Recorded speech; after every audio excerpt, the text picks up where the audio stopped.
Hello tout le monde, je vous retrouve aujourd'hui pour une vidéo hyper spéciale, probablement la vidéo la plus particulière qui existe sur ma chaîne. C'est un peu étrange pour moi de la faire, pour être honnête, je pensais pas la faire un jour, pour plein de raisons, mais c'est vrai que j'ai abordé le sujet de façon tout à fait spontanée, je sais même plus comment ça s'est présenté, je l'ai abordé dans ma précédente foire aux questions en début d'année. C'est une vidéo qui a beaucoup plu et sur laquelle j'ai eu énormément de retours, mais vraiment j'ai pas vu arriver d'ailleurs, et en particulier la partie où je parle du handicap et où voilà je dénonce quelques petites choses.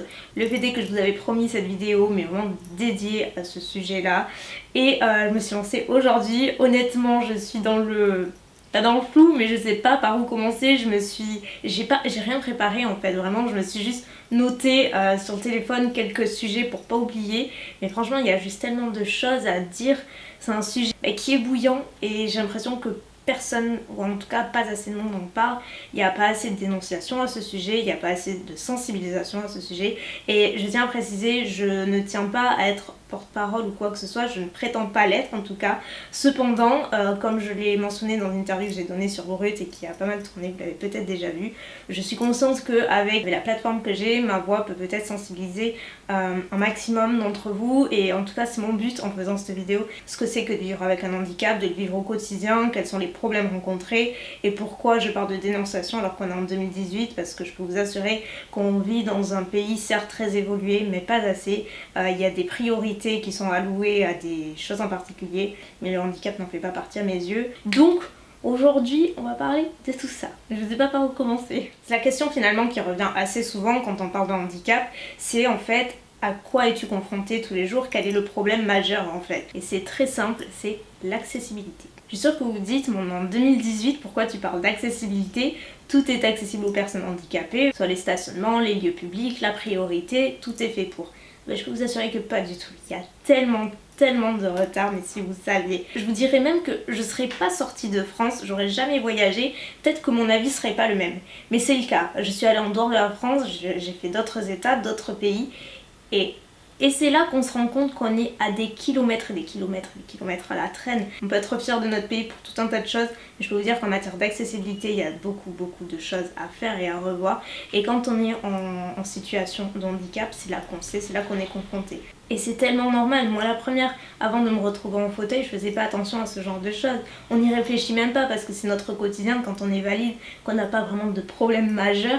On ne pense pas à ces choses-là, on ne les voit même pas. Dites-vous une chose, j'aurais peut-être dû commencer par là, et la sensibilisation elle commence par ce point-là. Le fait est que ça peut arriver à n'importe qui. Du jour au lendemain, la vie elle peut basculer. Je suis désolée, c'est peut-être morose de dire ça, mais c'est vrai. Moi la première à 14 ans, j'aurais jamais cru perdre mes jambes un jour. Je pensais avoir une vie palpitante et je me voyais déjà, voilà, j'avais déjà plein de choses en tête. Donc si vous commencez déjà à vous dire attendez, ça peut m'arriver, vous allez peut-être faire attention à 2-3 points de la vie quotidienne qui vont peut-être vous choquer. Après je dis pas que toutes les villes de France ne sont pas accessibles, au contraire je sais qu'il y en a plusieurs, il y en a plein, Dieu merci quand même, qui mettent le paquet de ce côté là et qui font beaucoup d'efforts, mais c'est vrai qu'en règle générale c'est pas vraiment le cas. Et moi je vais parler de Paris parce qu'il se trouve que j'y vais souvent pour le travail. Pour moi Paris est la ville la plus inaccessible de tout ce que j'ai pu faire jusqu'à maintenant, et ça fait un paquet. C'est quand même ouf de se dire que c'est la ville la plus inaccessible.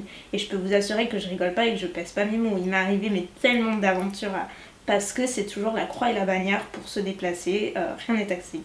Les métros, toutes les rames ne sont pas accessibles, toutes les stations ne sont pas accessibles, donc déjà oubliez.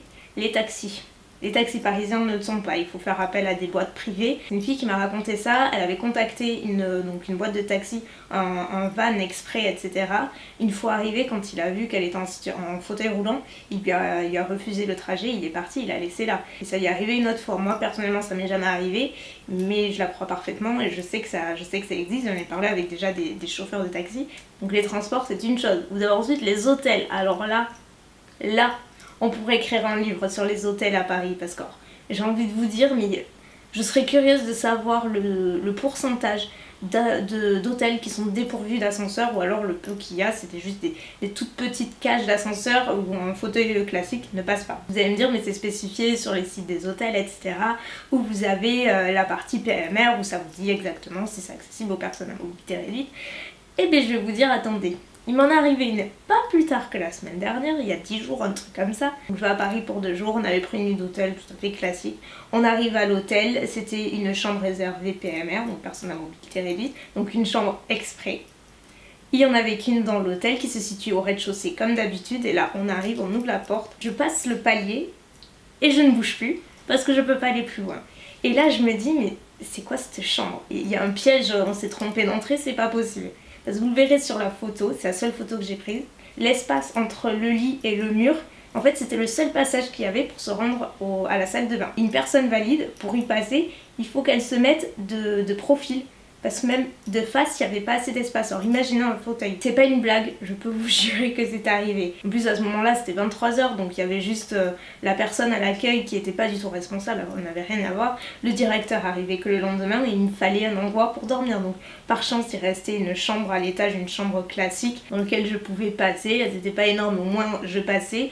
Plus que dans la PMR, enfin le fait est que c'est quand même fou cette histoire. Je sais pas si vous réalisez à quel point c'est minable ce genre de situation et qu'on est quand même en 2018 et quand on regarde la télé, quand on regarde les médias, on a l'impression que les choses ont évolué mais pas du tout. On se retrouve encore à prendre une chambre, à faire tout dans les règles, etc., à se retrouver sur place.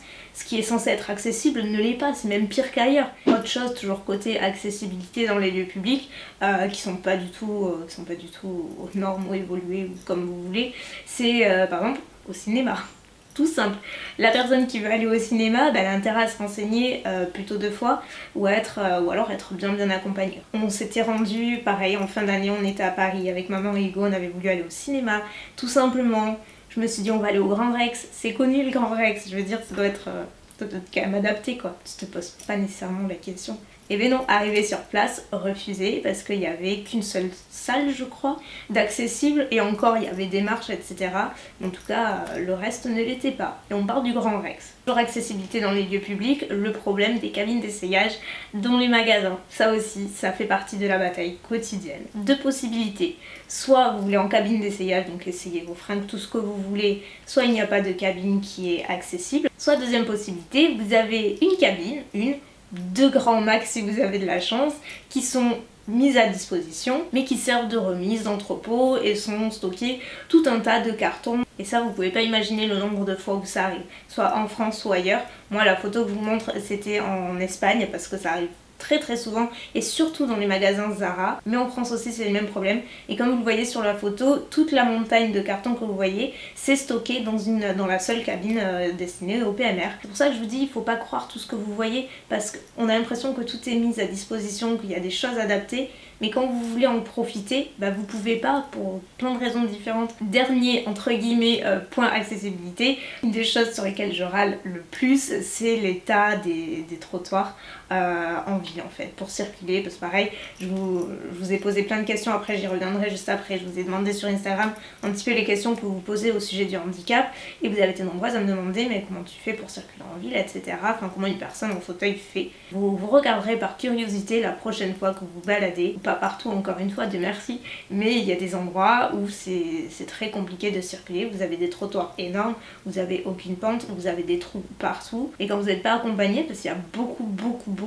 de personnes en fauteuil qui sont complètement indépendantes et j'admire tellement ces personnes là, quand je les vois se déplacer toutes seules en ville je me dis mais horreur que c'est pour se déplacer quand vous avez des trottoirs défoncés. Du coup on se retrouve encore plus limité qu'on ne l'est parce qu'on ne peut même pas aller à des endroits auxquels on devra aller. Et je peux vous dire c'est très propre à la France parce que pour avoir fait l'Angleterre, les États-Unis, les Émirats, l'Espagne aussi, ça va. Franchement, la France, c'est toujours le pire de ce côté-là pour se déplacer. Croyez pas que parce qu'une personne est handicapée, elle va rester chez elle à jouer au Scrabble, à regarder la télé et à dormir toute la journée. C'est pas du tout le cas.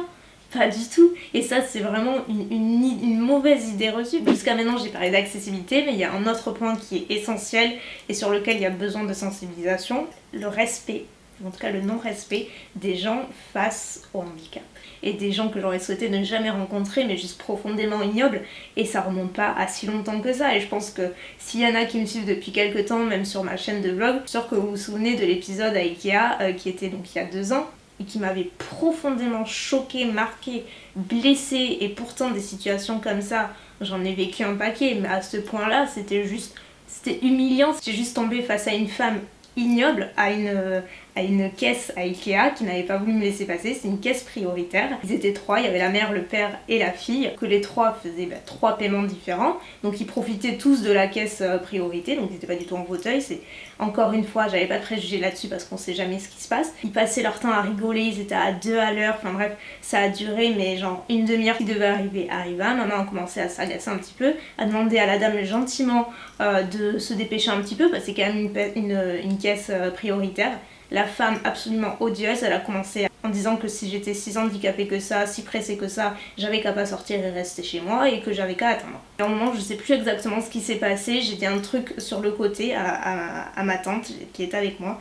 J'ai dit que j'étais juste dégoûtée par ce comportement et là la femme se tourne vers moi devant tout le monde, donc tout le monde a entendu, mais droit dans les yeux, mais à ça de mon visage hyper violent. Elle me dit vous, c'est pas la peine de profiter de votre situation. Ça je vous dis, c'est pas si vieux ça quoi, 1 an, 2 ans tout au plus.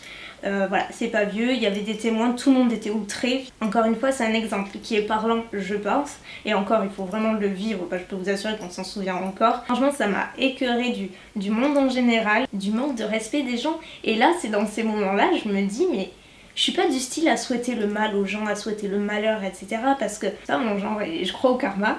Mais quelquefois, j'en souhaite à certains. Je peux vous dire que j'en souhaite à certains. L'exemple, il portait sur les caisses prioritaires et souvent, il y a toujours, très souvent, en tout cas pas toujours, mais très souvent, des problèmes aux caisses parce que n'importe qui y passe. Sans quand je m'en fiche que des personnes valides passent aux caisses prioritaires. Le fait est que quand une personne à mobilité réduite, qu'elle soit en fauteuil ou pas, qu'elle soit titulaire de la carte ou les femmes enceintes, ces personnes-là qui sont prioritaires, vous devez les laisser passer. C'est comme ça. Ce qui me saoule, ce sont les personnes valides qui profitent de ces caisses-là et qui ne laissent pas passer, qui ne proposent même pas. Bien souvent, moi, des fois, on me propose, je dis non, ça va aller, j'attends. Mais au moins on me propose, je trouve ça sympa. Mais ceux qui font les courses pour le mois, là, ils ont juste ça de courses, ils sont devant toi, ils te proposent même pas de passer. Perso, souvent, moi je m'embrouille avec maman à chaque fois aux caisses parce que elle, voilà, elle en a marre et je la comprends, franchement, je sais, elle en a marre de tout le temps batailler avec les gens, de toujours leur dire les mêmes choses. Là, je vous parlais des caisses prioritaires, mais dans la même idée, il y a aussi le problème des places de stationnement. Tout le monde s'y gare, n'importe qui, n'importe comment, parce que je peux vous assurer qu'une personne en fauteuil, et je vais pas me prendre comme exemple parce que comme je le dis, moi je suis toujours accompagnée, même si je suis indépendante chez moi, c'est vrai que quand je sors je suis toujours accompagnée. Quand j'ai eu mon accident, j'ai passé 8 mois et demi dans un centre de rééducation, donc loin de chez moi. C'est un centre de rééducation où étaient accueillis tous les grands traumas de la route, en particulier les grands brûlés aussi, mais paraplégie, tétraplégie, hémiplégie, ou alors les membres amputés, enfin vraiment des gros traumas. Certes, ça a été une des périodes les plus dures de ma vie, mais c'est aussi durant ces 8 mois-là que ça a vraiment déterminé et forgé un petit peu ma vie future. J'ai dû tout réapprendre pour me mobiliser, pour me déplacer. Et si je vous parle de ça, c'est parce que j'ai notamment, pendant très longtemps, quasiment la totalité du séjour, j'ai tout fait pour apprendre les transferts voitures, etc. Donc qu'est-ce que c'est les transferts? C'est quand vous sortez de votre fauteuil, quand vous passez du fauteuil au lit ou à une chaise, un canapé, une voiture, peu importe, ailleurs que le fauteuil. Et ce qui a été le plus compliqué pour moi, ça a été les transferts voitures, que j'ai trouvé terriblement dur. Donc passer du fauteuil à une voiture pour pouvoir la conduire en tant que passager. Les personnes en situation le savent, mais je m'adresse aux personnes valides. Je peux vous assurer, c'est pas pour pleurer dans les chaumières, mais c'est juste pour vous expliquer. Vous savez pas à quel point j'admire les fauteuils qui en fauteuil comme ça se déplacent tout seuls, sans l'aide de personne, gèrent leur transfert voiture tout seuls. Ça demande une force mais incroyable, c'est hyper dur, hyper physique. C'est le seul truc que j'ai abandonné, de toute façon on a toujours eu une voiture relativement haute, donc c'était très compliqué. Je sais qu'il y a des alternatives, etc. Mais même moi physiquement, en fait, j'ai juste pas la force nécessaire. Vous allez me dire, mais c'est quoi le rapport avec les places de stationnement? J'y arrive. À chaque fois que je vois une personne qui est en fauteuil, qui a donc le permis, qui peu importe, se gare sur sa place, donc adaptée, et va faire ce qu'elle a à faire. Le problème, c'est quand vous avez ces places qui sont prises par des personnes qui ne devraient pas être là, et du coup vous devez aller vous garer à une place standard, donc souvent les places sont beaucoup plus étroites. Du coup, le temps que vous ouvrez la voiture, que vous sortez votre fauteuil, il n'y a pas assez d'espace pour passer le fauteuil, pour faire vos transferts, c'est juste trop étroit. C'est pas pour rien qu'il y a des places handicapées, c'est pas pour faire joli ou pour avoir des avantages, c'est juste que ça a besoin d'être plus large. Une personne handicapée qui se gare sur une place standard, elle elle se retrouve à des mètres et des mètres et des mètres plus loin. Imaginez vous pousser tout seul dans ces conditions super loin. Je veux dire, tout est dans la force des bras, c'est super dur. Donc avant de se garer n'importe où, n'importe comment, juste pensez-y, parce que ça peut arriver à n'importe qui, ça peut vous arriver à vous, à vos enfants, à votre famille. Et croyez-moi, je le souhaite vraiment à personne. Et tout ça pour dire que vraiment les places de stationnement, c'est la chose qui est pour moi la moins respectée. Et dernier exemple, les ascenseurs. Alors ça, c'est ma hantise. Je ne citais pas un exemple en particulier, mais souvent, pareil, quand je vais à Paris, je m'arrête à la gare proche de chez moi et pour aller sur le quai, vous avez 2 ascenseurs. La gare, elle a été rénovée il n'y a pas si longtemps que ça. Vous avez les escalators en plus des escaliers et en plus des ascenseurs. Vous pouvez être sûr à chaque fois qu'on y va, l'ascenseur il est blindé alors qu'il y a les escalators.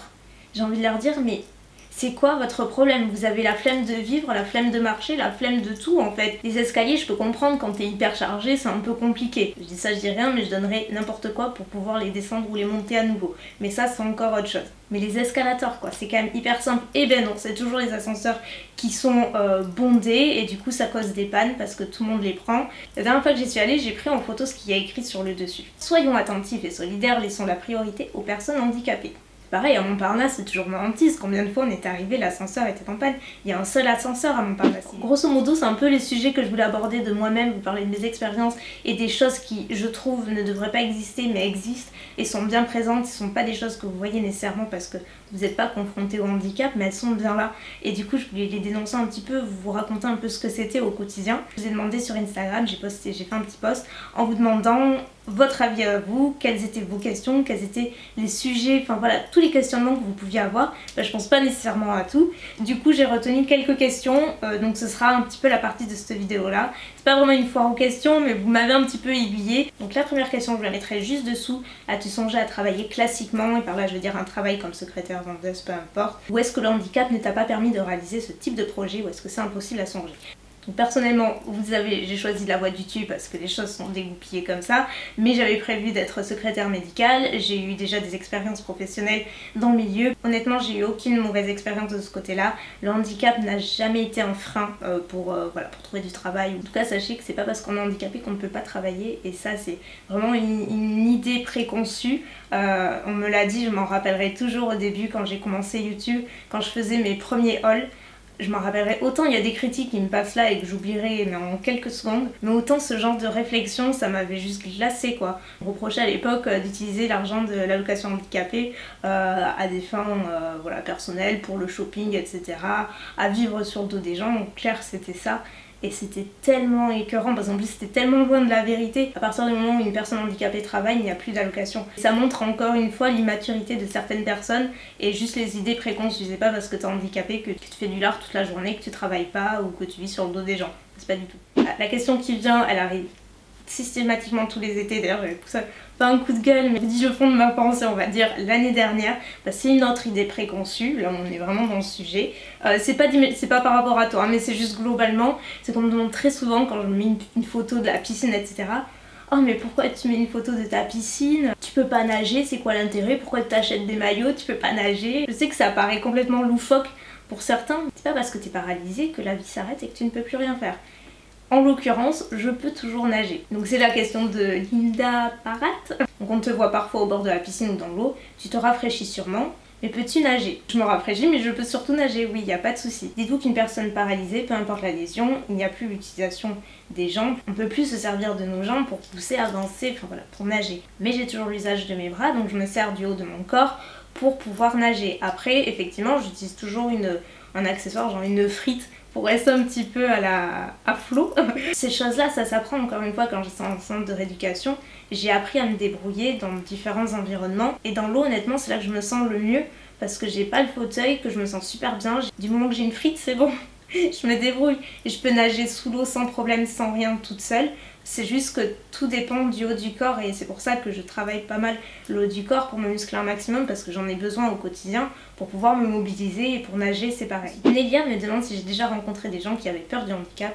Mais clairement, il y a des gens qui sont pas du tout à l'aise avec une personne handicapée, peu importe le handicap, qui vont pas te parler, qui vont s'éloigner. Et oui, j'ai eu affaire à des personnes comme ça, et en particulier plus jeunes. Maintenant ça va mieux. plus tu prends de l'âge et plus les gens s'en fichent un peu plus. Moi j'ai eu mon accident à 14 ans et ça a été très compliqué au lycée parce que franchement j'avais l'impression d'être contagieuse, effectivement, pour reprendre tes propos, c'était ça. Et personnellement ma tactique c'est de fuir aussi ces personnes-là, je fais pareil, de dire tu vas pas forcer les gens et en même temps il y a aucun autre commentaire de Solène pareil qui est relativement grand que je mets juste dessous. Donc spontanément dans la rue je propose mon aide pour passer une partie moins accessible par exemple. Est-ce que ce geste est interprété comme de la gentillesse ou comme un signe de différence, donc pitié envers quelqu'un de plus vulnérable? Donc t'inquiète pas, ta question me froisse pas du tout, je la trouve intéressante, je prends pas mal du tout, bien au contraire, je trouve que c'est hyper appréciable d'avoir des gens qui sont prévenants et qui proposent leur aide tout simplement. Il y en a tellement qui le font pas, qui passent à côté sans le voir. Après j'ai envie de te dire, c'est quelque chose que j'aurais pensé au tout début quand je venais d'avoir mon accident. Genre la première année, les 2 premières années, effectivement j'avais du mal à ce qu'on me propose de l'aide parce que je le prenais très personnellement et ça m'embêtait en fait d'avoir à demander de l'aide pour quelque chose d'aussi basique. Après c'est un cheminement personnel qui se fait et c'est un travail sur soi, mais je ne prends pas mal du tout et je pense pas que beaucoup le feraient. As-tu besoin de soins quotidiens encore aujourd'hui par des professionnels ou est-ce que c'était durant ta périodalité envie d'éviter escarres et autres soucis? Aucune paraplégie ou une tétraplégie, encore pire. En tout cas moi je parle de paraplégie parce que ça me concerne.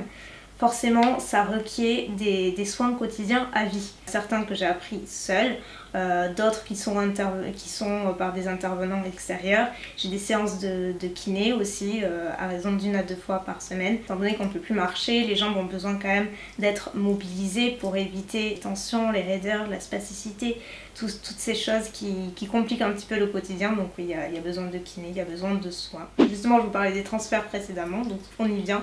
Donc comment tu fais pour les transferts, donc fauteuil, lit, etc. Est-ce que tu demandes de l'aide ou tu y arrives seul? Comment tu y arrives si tu le fais seul? Donc j'ai répondu précédemment, mais j'y reviens aussi parce que ça a été une des questions qui a été le plus posée. Oui, je le fais complètement seule, c'est quelque chose que j'ai appris durant mon année en rééducation, j'ai tout appris là. Oui, je le fais toute seule, sans aide, et ça me permet vraiment d'être complètement indépendante à la maison, que je sois avec quelqu'un ou pas, je peux me débrouiller, et ça c'était très important pour moi dès le départ. Alors, ma question est: combien de temps as-tu mis pour arriver à être autonome au niveau de ta vie quotidienne et as-tu eu besoin de l'aide de professionnels? Je dirais pratiquement 1 an, ce qui paraît beaucoup. Je pense pas qu'il y ait vraiment un laps de temps relatif, chacun le fait différemment. Moi dans mon cas c'était particulier parce que quand j'ai eu mon accident, tous les pires scénarios qui pouvaient se passer, ils se sont passés. J'ai eu tous les problèmes possibles et inimaginables en termes de santé. Les mois qui ont suivi mon intervention, j'ai tout chopé. Du coup, j'ai passé beaucoup de temps à l'IT, donc j'ai perdu énormément de temps. Mais les 8 mois que j'ai passés en centre de rééducation ont été vraiment déterminants et c'est vraiment durant ce laps de temps où j'ai tout appris pour être autonome. Donc ça passe effectivement par les transferts, par les tâches du quotidien, s'habiller, se doucher, se laver, manger, se déplacer. Psychologiquement ça a été très dur pour moi, donc j'ai pris mon temps. Effectivement j'avais besoin largement de professionnels, donc beaucoup d'ergots. Pour dire, j'étais une patiente absolument horrible avec les ergots, je les prenais en grippe, mais parce que j'ai eu dès le départ beaucoup de mal moi à accepter le handicap. Ça a mis des années et des années. Je me souviens très bien, les premiers ergots que j'ai pu rencontrer, ils avaient tous le même discours, ils étaient super enjoués sur la façon de choisir le fauteuil. Ils me disaient: ah mais t'as ce modèle qui est super et tout, il est hyper à la mode, tout le monde le veut, tu peux choisir des lumières sur le côté et tout. Et à chaque fois je finissais en pleurs parce que moi tout ce que je voulais, et je leur disais mais vous avez pas la couleur fantôme pour se fondre dans les décors et que personne ne voit? Parce qu'à l'époque, et encore aujourd'hui honnêtement ça n'a pas vraiment changé. Pour moi le fauteuil c'est pas un accessoire de mode, c'est pas un accessoire, je l'utilise parce que j'en ai besoin et que j'ai pas le choix. Mais les accessoires et tout c'est pas mon kiff. J'aime pas ce genre de discours. Alors je comprends que ce soit fait exprès pour dédramatiser un petit peu le truc, mais chaque patient est différent et moi en l'occurrence j'ai toujours bloqué avec les ergots. J'ai jamais compris sur ce point là. Donc mais bon, j'en ai eu besoin et heureusement que je les ai eu effectivement. Donc on va s'arrêter là pour aujourd'hui. Honnêtement je parle depuis tellement longtemps que je pense que la vidéo durera longtemps, mais on va dire c'est une thématique qui est tellement spéciale et qui se reproduira sûrement pas. Donc écoutez, je pense que si vous étiez intéressé au début, j'espère que vous le êtes toujours autant à la fin, que vous avez suivi, que vous n'avez pas trop décroché. Mais il y a tellement de choses à dire en fait. Je sais que c'est pas facile de s'immerger dans un univers qui n'est pas le nôtre, mais dites-vous que ça peut l'être à tout moment, donc autant être sensibilisé à cette cause-là. La vie est ainsi faite, il faut faire avec, et voilà, dites-vous que c'est pas parce qu'on est handicapé, je tiens vraiment à terminer sur cette note-là, c'est pas parce qu'on est handicapé que la vie s'arrête. Ça ne veut pas dire qu'on ne travaillera jamais, ça ne veut pas dire qu'on n'a plus d'amis, qu'on ne trouvera pas l'amour, qu'on ne voyagera pas, qu'on n'aura pas une maison, qu'on ne sera pas épanoui. C'est tellement faux. Oui, c'est du boulot, c'est beaucoup de travail, c'est physiquement éprouvant, c'est mentalement éreintant. Mais à la fin de la journée, on n'a qu'une vie, il faut se contenter des choses que l'on a. Souvent quand j'ai des moments un petit peu déprime, voilà, ça arrive, hein, je vous cache pas, je me concentre sur ce qu'il y a de positif. Je me dis, j'ai quand même mes bras, je peux encore faire ci, je peux encore faire ça, et puis j'ai telle personne dans ma vie. Et ça me fait un bien fou et ça me fait relativiser énormément. Tout est de questions de mental dans la vie. Handicap ou pas, de toute façon, ça fait une différence de folie dans la façon dont vous allez gérer votre vie. Et je vous souhaite vivement de vous concentrer sur les petites choses de la vie qui vous font sourire, qui vous font du bien. Il faut se concentrer sur ça. Et ma carte était pleine, ça veut dire qu'il faut que j'arrête de parler maintenant. Mais plus sérieusement, j'espère sincèrement que cette vidéo vous m'avez réclamé sera un petit peu à la hauteur de vos espérances. Je suis sûre que j'ai pas couvert tous les sujets que je voulais aborder parce qu'il y a tellement de choses, comme je vous le dis. Donc j'espère que ça sensibilisera un max de personnes. Et puis voilà, vous savez où vous me trouvez si besoin. Merci mille fois d'avoir regardé cette vidéo. Elle me tenait vraiment à cœur. Et voilà, merci infiniment d'avoir regardé, d'être resté jusque là. Vous êtes super courageuse et courageux. Je vous fais de gros bisous et je vous dis à très bientôt. Bye.